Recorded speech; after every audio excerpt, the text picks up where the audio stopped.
ചിരിക്കരുതേ. ഓയേലും വേഗത്തിൽ വന്നേറും നേരത്തിൽ ഉന്നീച്ച പറക്കുന്നല്ലോ.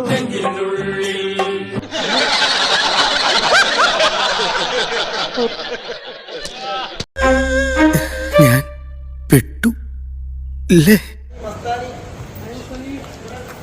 ബൈറ്റെങ്കിലും എല്ലാം എണ്ണി പറയാറുണ്ട്, വളരെ ഡീറ്റെയിൽ ആയിട്ട് പറയുന്നത്. അതൊക്കെ ഗോപാലകൃഷ്ണൻ ഒരു നമ്പർ അല്ലേ? കണ്ണീര് തുടച്ചിട്ട് പറ, കുറച്ചുകൂടി വിശ്വസിക്കാൻ തോന്നുന്നല്ലേ? എല്ലാം പറയാനുണ്ട്, വളരെ ഡീറ്റെയിൽ ആയിട്ട് എണ്ണി പോയിന്റ് ആയിട്ട് പറയും. അറിയില്ല എന്നാ അറിയണം. ചളവാക്കാതെ പോണേ. നീ എന്നെ കളിയാക്കുക അല്ല, കാര്യമായിട്ടാക്കിയതാ. എനിക്ക് മീഡിയാസിനെ ഫേസ് ചെയ്യാൻ പേടിയുണ്ടെന്ന് തോന്നുന്നുണ്ട്.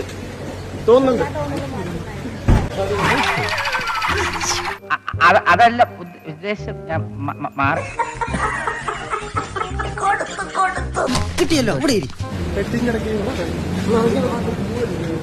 ഇനി ഒരു തിരിച്ചു വരവുണ്ടാവില്ല ശശി. ചേട്ടാ, അപമാനിച്ചേ ഞാൻ പോയിക്കോട്ടെ. തൽക്കാലം ഇത്രയും മതി. വരട്ടെ.